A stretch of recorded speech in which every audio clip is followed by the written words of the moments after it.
Sveiki. Šį kartą aptarsiu vieną viešą tekstą ir pirmiausia, kodėl jis mano manymu vertas mūsų dėmesio ir aptarimų.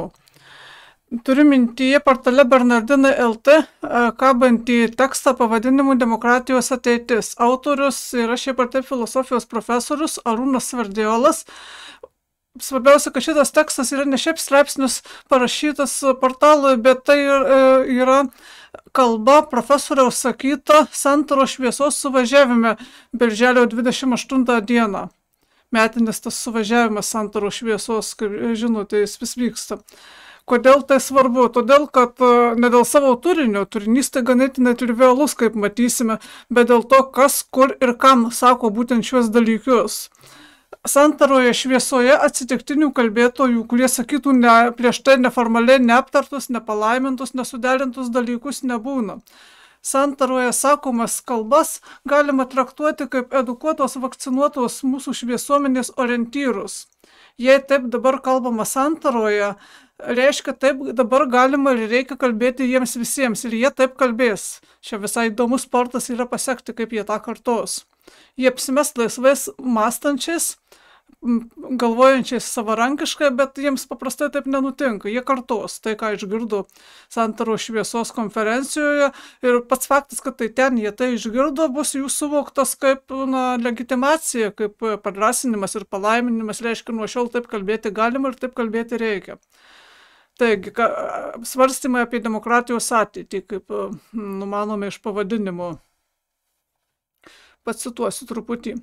Pradėdamas mūsų šios dienos svarstymus apie demokratijos ateitį, sako profesorius, mėginsiu pasiūlyti tam tikrus jų rėmus ir paryškinti problematikos kontūrus. Citatos pabaiga. Už šių rėmų, vadinasi, šviesuomenė nosies toliau nebekiš ir patikės, kad tie rėmai pasiūlyti Santaroje profesoriaus Sverdiolo, vadinasi, Santaroje jiems pasiūlyti ir nubraižyti yra tiesiog natūralūs. Jie to jau pamirš patį faktą, kad tai tam tikras žmogus ir tam tikroje aplinkoje juos pasiūlė. Tiesiog jiems atrodyti natūraliai, savaime suprantamai, akivaizdžiais kiekvienam išsilavinusiam žmogui.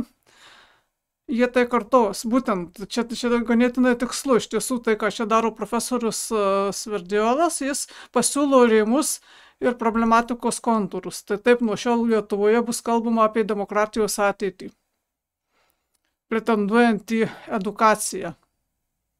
Formaliai aukščiausio Lietuvoje pasiekimų rangų, nes juk pats filosofijos profesorius taip kalba, ne koks viešaryšininkas. Šioje kalboje mes galime matyti, kaip ir kur gimsta mūsų šviesuomenės pažiūros ir kaip simuliuojamas mąstymo darbas. Simuliuojamas, jis nevyksta, bet apsimetama, kad vyksta kaip tik tai. Jo realiai labai vengiama. Kaip profesorius sako, pradėdamas svarstymus, tai jokių svarstymų jis realiai visai nepradeda, tik sugrupuoja ir persiunčia jau kitur kitų jam sudėliotas žinutes ir galios signalus. Tai yra būtent galios signalai, kas nuo šiol kalbėtina šiais klausimas, kaip mąstytina apie demokratijos ateitį ir apskritai apie politiką. Taigi, pirmiausia, demokratijos ateitį nuo šiol galima ir pageidautina Lietuvoje laikyti abejotiną pakibusią ant plaukų. Normalu taip galvoti. Nereikės nei argumentų. Dar pacituosiu. Patogus atskaitos taškas, sako profesorius, yra savotiška krizės priešybė, Francio Fukuyamos istorijos pabaigos samprata, vakarų demokratijos istorija. Kaip jis rašė savo garsiajame straipsnėje, šiandien baigėsi ta prasme, kad demokratija įsigali taip, kad nebeturi priešo, nebeturi kito. Tai buvo labai aišku, kai griuvo Berlyno siena, vakarai laimėjo šaltąjį karą. Citatos pabaiga, taip čia Sverdiolas kalba apie tam tikrą populiariame žinojime garsų tekstą, straipsnelį tokio Francio Fukuyamos apie istorijos pabaigą, būtent šią prasme, kurią čia Sverdiolas ir rezimuoja, kalbant, kad jeigu jau baigėsi šaltasis karas, žlugo Sovietų sąjunga, oficialiai nedemokratinės valstybės viena po kitos demontuojasi, taigi vadinasi dabar visos santvarkos viena po kitos virs demokratinėmis ir ateina istorijos pabaiga, ta prasme, kad nieko naujo politiškai nebeatsitiks, tik visur įsigalės palengva ir taip ir visą laiką per amžius tvyros demokratija, liberali demokratija. Bet čia yra gana juokinga, šitas jo atskaitos taškas, šita nuoroda į Franci Fukuyamą. Dėl to, kad niekas iš tikrųjų nei buvo, nei yra aišku. Tas Fukuyamos straipsnis yra viso labo šaltojo karo pabaigos propagandinė laikraštiena. Tai niekas iš šitų jo prognozių ir šito autoriaus niekada rimtai netraktavo kaip kažko, iš ko reikėtų tikėtis realistinių prognozių apie tolimesnę ateitį. Čia viso labo propagandinis pagiriamasis žodis šaltojo karo nugalėtojams. Straipsnelis sukėlė šiek tiek rezonanso būtent Berlyno sienos griuvimo metu, apsimetant, kad nežinoma, jog šaltąjį karą laimėjo anaiptol ne demokratija, o visai kiti procesai, ten daug kas vyko, tiesiog demokratija kovojo su totalitarizmu. Ir kodėl šitas praktiškai nereikšmingas ir nieko įdomaus nesakantis ir niekaip neargumentuojantis, tik rezimuojantis Fukuyamos straipsnelis tampa patogiu atskaitos tašku šiandien 2025-aisiais santaroje šviesoje. Atrodo, todėl, kad tai bemaž vienintelis dalykas, kuris profesoriui ateina į galvą, kai jam pasiūloma pamastyti apie demokratijos ateitį, kas jam dar ateis į galvą, kažkas, ką skaitė prieš 30 metų, Francis Fukuyama, tai jis nuo jo ir pradeda. Aišku, tenka pripažinti, ir jis pats tai pripažįsta ir žino, kad netrukus empirinė faktologija šitų fukuyamiškų prognozių apie visuotinį demokratijos triumfą pasaulyje, šitos vizijos pirminį galutinę demokratijos racionalumo ir teisingumo pergalę visur nebepatvirtino, taip nevyko po šaltojo karo. Bet profesoriui atrodė, kad vis šita vizija galiojo kaip vizija, būtent ne kaip realūs procesai vykstantis per 30 metų, bet kaip vizija, kaip tai, kur link judama, ar bent jau sakoma, kad norima judėti, vis dar buvo tikima demokratija kaip tam tikrų reguliatyvinių idealų. O dabar jau regis ir šito nebėra, tenka pripažinti. Krizė regis ištiko patį visą apšvietos projektą pradėtą 18 amžiuje. Ir su tuo būtų galima sutikti, bet anaiptol ne dėl tų priežasčių, kurias dėlioja profesorius Sverdiolas. Tai yra ne dėl to, kad pasaulį tai yra, čia ten bandoma sudaryti įspūdį, kad visą pasaulį nuvylė, bet iš tiesų tai nuvylė tik santariečius ir Sverdiolą. Ir jų globėjus anapus Atlanto. Baisiai nuvylė tariamas Jungtinių Amerikos valstijų pasitraukimas iš šito apšvietos projekto ir kaip jiems atrodo transformacija Jungtinių Amerikos valstijų iš demokratijos į autoritarizmą, iš šviesos, laisvės ir teisingumo pažadėtų žemės į tamsos, neteisybės ir vergovės kontinentą. Jie taip suvokia šitą trumpistinę permainą Amerikoje. Kiekvieną dieną galima pamatyti, bet kiekviename laikraštyje. Bet svarbu, kad šita laikraštinė retorika būtų palaiminta santaroje šviesoje, ko nors nemažiau kaip filosofijos profesorius. Realiai tai niekas jų nenuvydė, čia yra psichologinis melas, jie tiesiog gavo naujas instrukcijas taip kalbėti nuo šiol. Ir linksma tai, kad jie nemirktelėję laiko šitas instrukcijas bei galimybę jas gauti paskutiniu laisvės ir demokratijos gurkšneliu. Dūsauja dėl Jungtinės Amerikos valstijose dabar užvaldžiusio autoritarizmo. Žmoneliai, kurie suvažiavo į metinės autoritarizmo liokajų pratybas Alantoje, kuo reikėtų laikyti tą santaros šviesos konferenciją, tai nekas kita. Liokajų pratybos, kur galima pasipraktikuoti ir patobulinti įvairius paklusnumo bei pataikavimo bei sugebėjimo nugirsti signalus menus. Ir neciniškai, jeigu jie tą darytų ciniškai, tai dar sakyčiau būtų labai neblogai, tai reikštų, kad jie bent jau tam tikrų mastų ir jaučia gyvai, bet ne, jie tą daro neciniškai, jie regis nuoširdžiai tiki, kad būtent taip besielgdami, bepraktikuodami savo liokaiškumo sportą, jie iš tikrųjų daro kažką priešingo, jie praktikuoja laisvės oazės gyventojų įgūdžius, bei apšvietą startavusį Kanto priesaką savarankiškai mąstyti patiems bei kliauti savo protu. Kiekvienas iš jų, pradedant profesoriumi Sverdiolu ir baigiant klausytojais Alantos salėje, įvairiais inteligentais, didmiesčių ir provincijos, visi jie mano, kad jie daro ne ką kitą, kaip patys mąsto labai kritiškai ir savarankiškai. Būtent tai yra juokinga. Šiaip jau krizį apšvietą galima sutikti, kaip minėjau, iš tikrųjų ištiko, bet tik ne dėl to, ne dėl visų šitų tariamų nusivylimų Jungtinėmis Amerikos valstijomis ir panikos dėl ten esą atėjusio autoritarizmo. Bet dėl to, kad sužlugo iš tikrųjų viena iš gana rimtų apšvietos politinių idėjų. Tai yra idėjų, kad žmonės nesvarbu, svarbu institucijos, svarbu, kad tos institucijos būtų gerai sukonstruotos, suderintos ir tada jos pačios susitvarkys su kiekvienu iškilusiu nesklandamu, nes pasirodė, kad nieko panašaus. Institucijos pačios nesusitvarko ir žmogiškas faktorius yra esminis, labai svarbus, niekur jis nedingsta. Visada viskas priklauso būtent nuo žmonių, nuo jų intelektinės ir moralinės kokybės, nuo jų drąsos ar bailumo. Ir demokratija veikia tik tai tarp atitinkamų dvasinio rangų žmonių.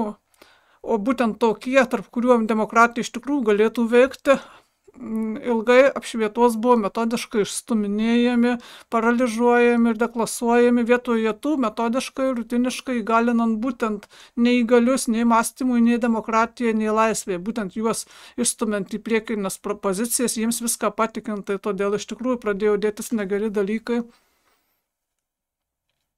Bet tai reiškia ne, kad demokratija kaip tokia neturi ateities ir kad mūsų visų laukia neišvengiamas autoritarizmas, kaip atrodo profesorius Verdiolui, o kad į šviesią ateitį neveda per prietarus eliminuojantis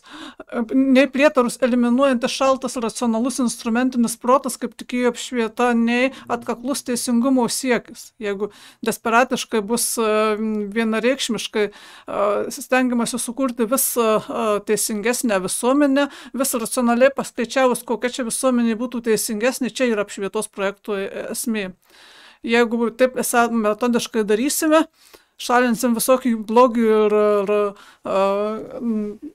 gaminsime gėrį, kaip kažkada būtent 90-aisiais populiarioje kažkokių valymo priemonių reklamoje būdavo sušunkama gėriui taip, o blogiui ne. Tai va pagal šitą karikatūrišką logiką iš tikrųjų veikia apšvietos politikai.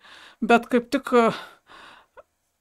kad šitas metodas neveikia, pagaliau pasimatė. Kodėl jis neveda ten, kur norima, į šviesią, racionalią ir teisingą ateitį, kuri būtų teisinga, tai todėl, kad racionaliai suplanuota, o racionali todėl, kad teisinga. Neveda. Kodėl neveda, galima būtų sakyti, čia jau būtų šties filosofinė tezė, mano tezė, nesverdiolo jokių būdų, kurią būtų galima filosofiškai komentuoti. Aš manau, kad ji teisinga. Tezė tokia, kad neveda todėl, kad tikrovės prigimtis yra dialektiška.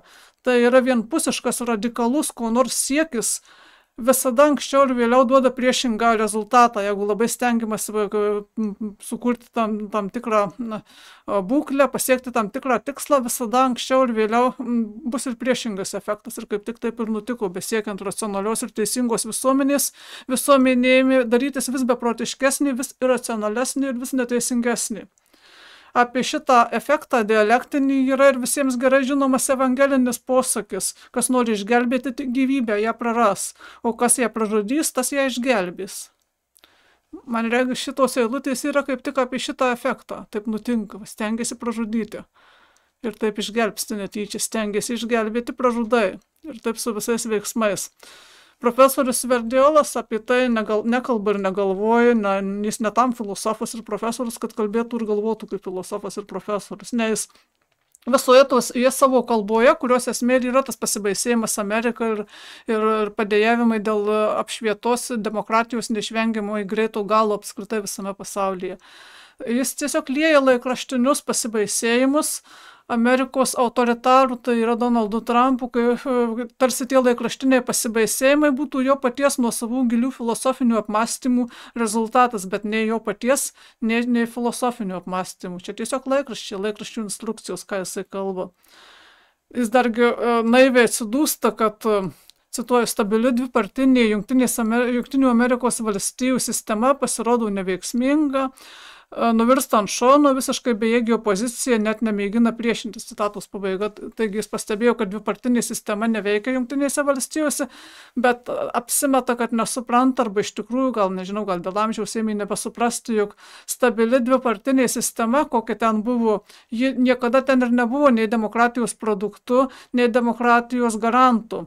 Stabili dvipartinė sistema, kai yra tik dvi politinės jėgos, jos imituoja buvimą viena kitos priešybė ir keičiasi metai iš metų valdydamos tai viena, tai kita ir viena kitą kritikuodamos ir vaizduodamos, kad yra visiškai priešingos tai kitai. Va šitas mechanizmas yra šiaip jau socialinės inžinerijos konstruktas, tai yra būdas, kuriuo to vadinamoji deep state, gilioji valstybė, giluminė valstybė, biurokratinis aparatas ir niekada nuo scenos nenueinantys politikai vienu ar kitu būdu valdo mases ir stengiasi, kad jos nieko nepadarytų ne pagal prognozes ir ne pagal sisteminius poreikius.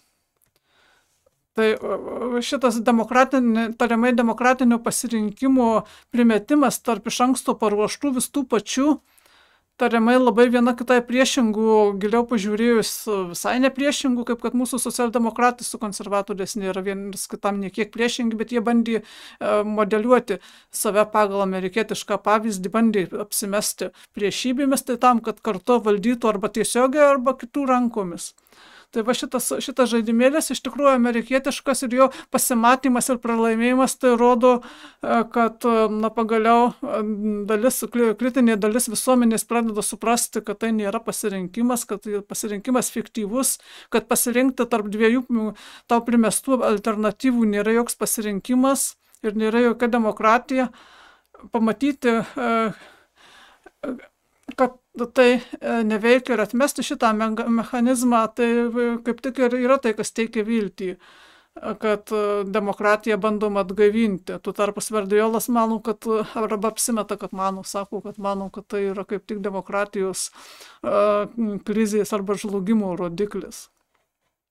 Tada būtų galima paklausti, ponas profesoriau, ką jūs vadinate demokratiją, tokią sistemą, kur plačioji visuomenė visiškai neturi jokio realaus balso šalies valdyme, jokių klausimų ir kur viską už ją sprendžia įvairūs, taip vadinami, ekspertai, įvairūs interesų klubai. Čia demokratija ir labai blogai, kad ta demokratija kabutėse ima nebeveikti. Sverdiolui atrodo, kad dabar demokratija, šiuolaikinė liberali demokratija yra atsidūrusi priešais du pasirinkimus, cituoju. Ji gali transformuotis į tokį politinį organizmą, kuris būtų pajėgus kovoti su autokratija ir diktatūra, pats versdamas autokratiją ir diktatūrą arba supanašėdamas su jomis. Arba kitas pasirinkimas, kai liberali demokratija gali išlikti savimi, ištikima savo ir žūti. Kol kas viskas rodo, kad jie eina ir gali eiti tik šiuo antrojų keliu, citatos pabaiga.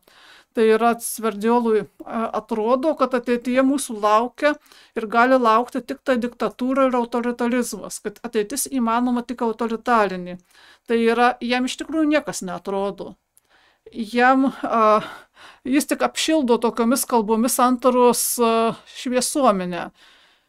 Nuteikia ją šiai žiniai, kad dėmesio, ponai, ateitis, kuri laukia mūsų ir kuri neišvengiamai ateis, nes tokia istorinė valia, toks pasaulinis istorijos procesas, neišvengiamas autoritarizmas viena ar kita forma, vienu ar kitu laipsniu ir diktatūra tiesiog taip jau bus. Nes tik taip gali būti, nes niekaip kitaip negali būti. Visa šita savo kalba, kuri pristatoma kaip filosofiniai apmąstymai, nors ten nėra jokių apmąstymų, iš esmės propagandinės žinutės įmušinėjimas, visą šią savo kalbą jis būtent bando įtikinti ir nuteikti susirinkusią publiką, kuri Lietuvoje mėgsta prisistatyti kaip intelektualinis elitas.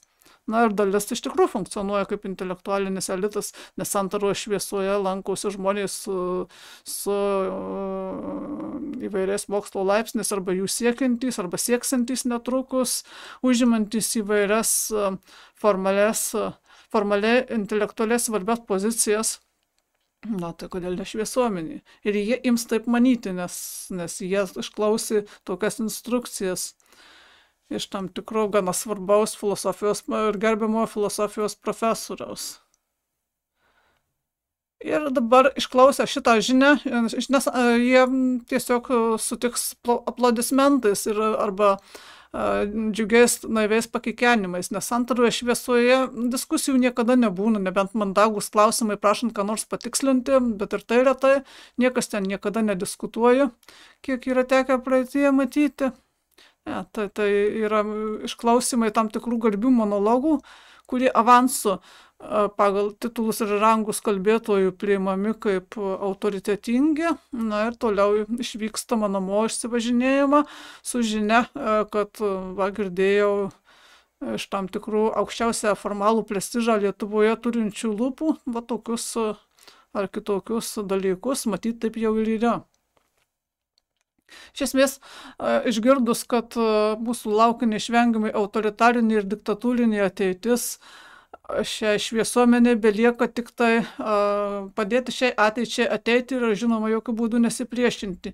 Ji tą jau anksčiau buvo pradėjusi, galbūt iš inercijos pati, o gal švelniai pastumėta tą daryti dar galimybių paso laikais, nes tik priminsiu, kad kai dar galimybių pasas tik tai nusimatė, bet dar nebuvo įvestas kaip prievolė niekur Lietuvoje, tik gandai tarp elfų sklaidė ir vyriausybės koridoriuose, kad taip gali būti, tai Santara šviesa, organizuodama savo konferenciją, pirmoji įsivedė galimybių pasus ir be jų neįsileido žmonių atvykti į tą metinį intelektualų pasisėdėjimą. Tai vadinasi, jau anksčiau buvo šie žmonės paruošinėjami ir nuteikinėjami laukiančiai autoritariniai, diktatūriniai ateičiai, ir tame nematė nieko blogo, tik istorinę neišvengiamybę, nes taip jie paaiškino, tokie profesoriai. O dabar jie tiesiog gavo papildomą aiškų signalą, kad tikrai taip bus, kad jiems nepasivaideno, kad jie teisingai suprato, ir taip pat gavo autoritetingą paaiškinimą, tokį paaiškinimą kabutėse, kodėl.